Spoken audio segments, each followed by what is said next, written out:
Magandang gabi po sa atin lahat. Ito na naman ang ating nag-iisang kamata. At meron tayong pag-uusapan ngayon. At ito'y dito sa mga taga-Tondo natin i-address itong pag-uusapan natin ngayon. Kung talagang ito ba'y ginagawa na itong mga kampo, na itong administrasyon dito sa lungsod ng Maynila. Kasi meron po tayong nabalitaan na itong condominium, alam niyo po yung condominium, di ba? Hindi daw. Ito'y nabalitaan lang natin. Alam niyo naman, itong si Kamata, ang daming nagsasabi sa kanya sa mga nangyayari dyan sa lungsod ng Maynila. Kaya dito isi-share din natin sa inyo para malaman niyo po at maging aware tayo. Di ba po? Maging aware tayo di sa, bagong patakaran na ito, pag-uusapan natin itong condominium. Itong condominium dito sa Tondo na may nakapagsabi sa akin, di umano na hindi ka papapasukin o hindi ka pwedeng pumasok, lalo-lalo na pag may dala kang sasakyan at mayroong sticker o tarpaulin netong ni Isko Moreno. Di ba? Grabe. Hindi kayo papapasukin dyan.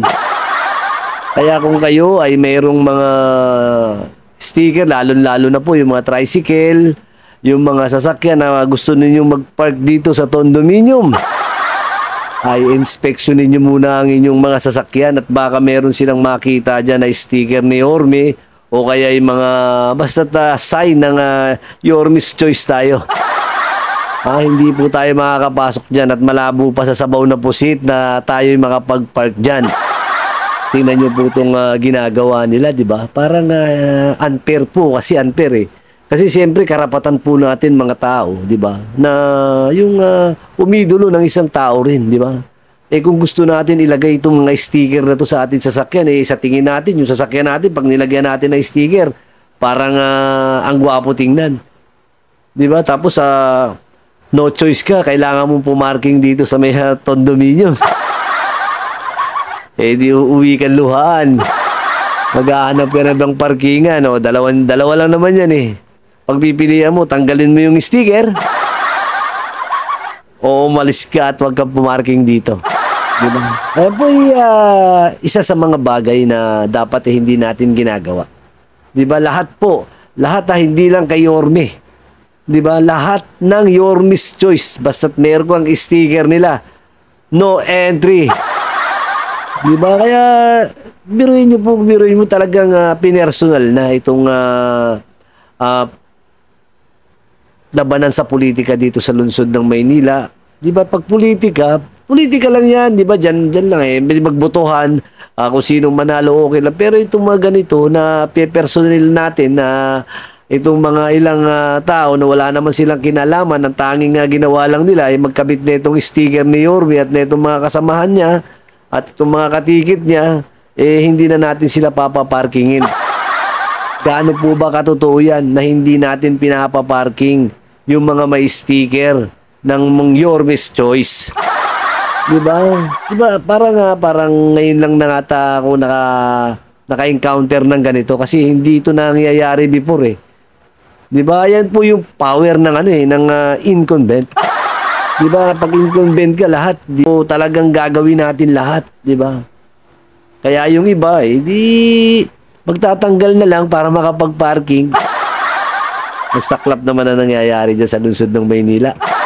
Masyadong personalan na ang kanilang labanan. Diba? Yung laban ng Yorme at saka Lacuna, masyado na nilang pinersonal.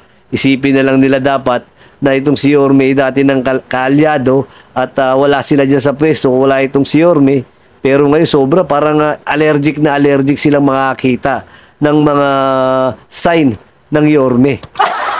Diba? Ayan po ang ating sasabihin sa inyo. Kaya binabalaan po natin kayo. Wala po tayong magagawa. Kung meron man tayong mga sticker ng Yorme at netong mga kasama niya dyan sa Tondo na pupunta rito sa condominium at pagpapark, alisin nyo na lang po para po hindi tayo maabala. Ayan lang po yung advisory ni Kamata na gawin natin para na rin sa kanila pagbigyan na natin sila. na wag nating lagyan ng sticker ang ating mga sasakyan. Diba kasi meron din mga nagsabi sa atin, mga tricycle. Kahit yung mga tricycle na paparada at siyempre nakita nyo yung mga tricycle, di ba? May mga tolda yan.